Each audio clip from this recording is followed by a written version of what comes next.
Hi යාළුවනේ කොහොමද ඔයාලට? අද අපි යමු ගම්පොළ පැත්තෙන් නුවරඑළියට. මේ ගමන අතරමඟදී ලස්සන දිය ඇල්ලක් දැක්කා. නම නම් බලා ගන්න බැරි වුණා හැබැයි.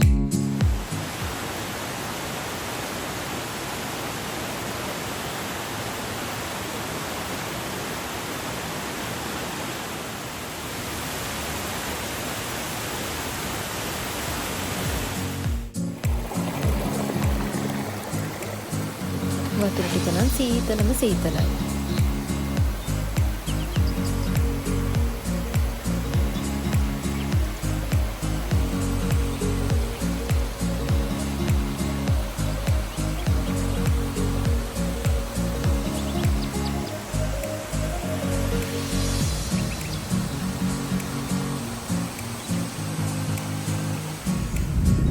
එතනින් පිටත් වෙලා අපි දැන් ආයෙත් යන ගමන්. ඊට පස්සේ අපිට හම්බුනේ රම්බොඩ උමග. ඔයාලට මතක ඇති 1000 නෝට්ටුවේ තියෙන උමගේ පින්තූරය. ඒ මේ උමග තමයි.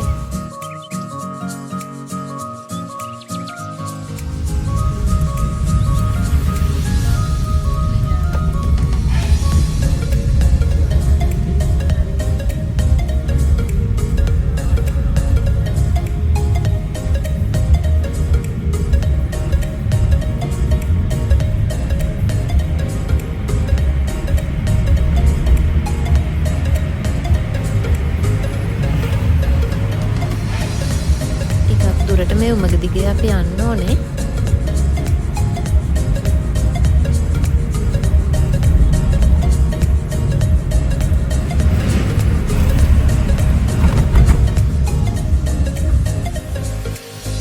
ඊළඟට අපිට හම්බුනේ රම්බොඩ ඇල්ල.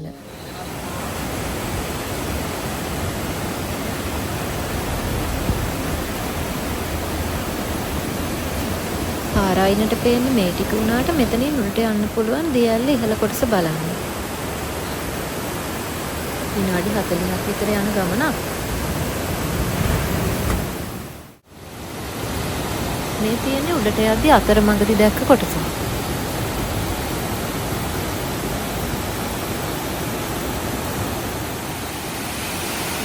මේ එතනින් තව ටිකක් ඉහළට ගියාම තවත් යන්න තියෙනවා ඉතින්. හරි මහන්සියි.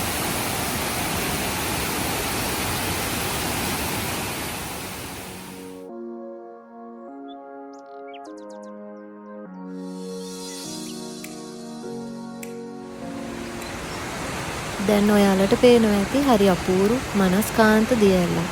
ඇත්තමයි. උඩට ගියාම මහන්සියෙන් නම් කිසිම පාඩුවක් නෑ. හරිම ලස්සනයි. මෙතනින් තවත් උඩට යන්නත් පුළුවන්. හැබැයි අපි නම් මෙතනින් එහාට ගියේ නෑ ඉතින්. ආපහු ආවා.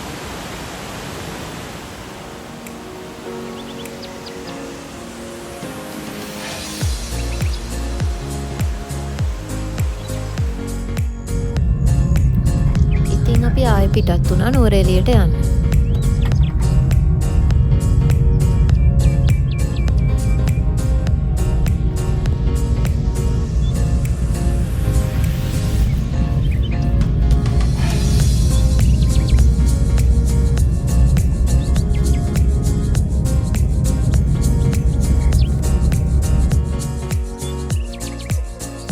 ගමන අතරමඟ චුට්ටක් නැවතුණා වටපිටාවේ සුන්දරත්වය බලන්න.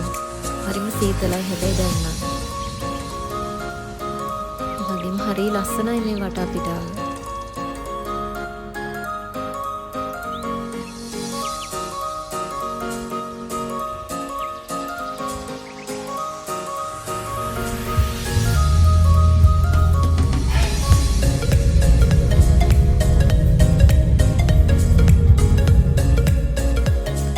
දැන් අපි මේ යන්නේ ඊගල්ස් view point එකට.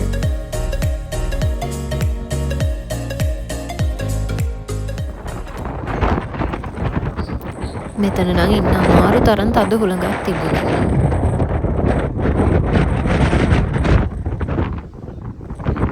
බොහොම අමාරුවෙන් වීඩියෝ එකක් කරගත්තා.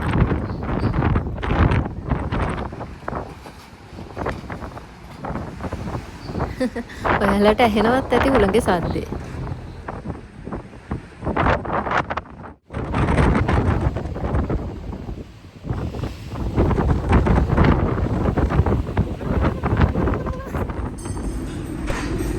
මේ එතන පහළ ෆ්ලෝ එකේ තියෙන ටී ෂොප් එක.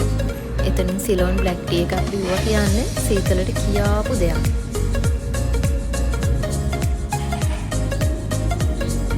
වව් ලස්සන view එකක් තියෙනවා.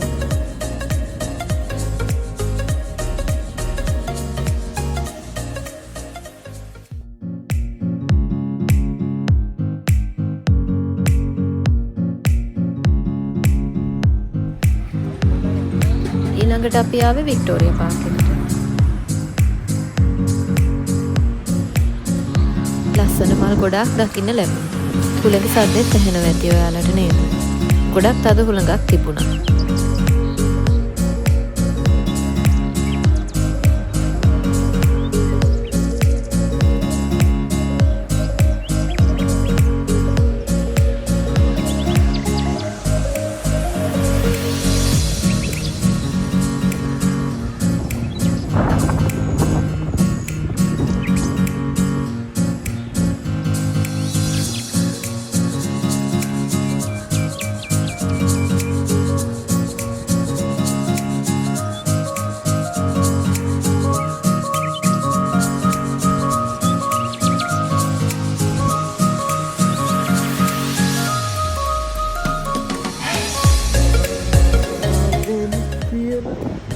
මේ තියෙන පැරණිම ශාකයක්.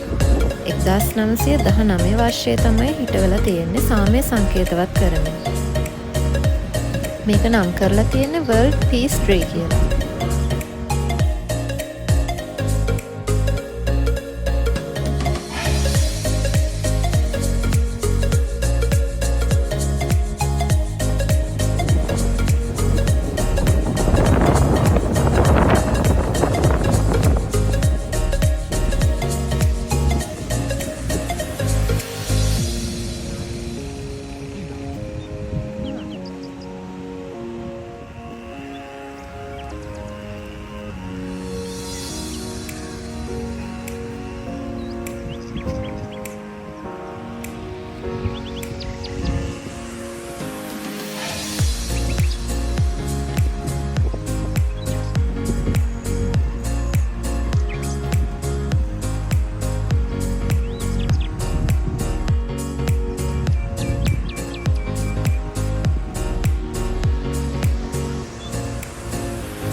කැක්ටස් හවුස් එකකුත් තිබුණා. හැබැයි ඒක ඇතුළට යන්න නම් හම්බුනේ නෑ.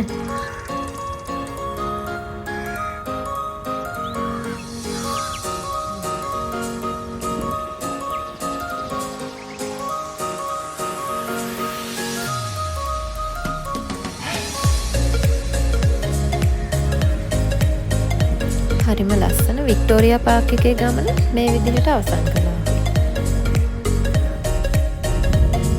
හොඳටම හවස් වෙලා. අපි දැන් මේ යන්නේ අපේ නවතැන්වලට.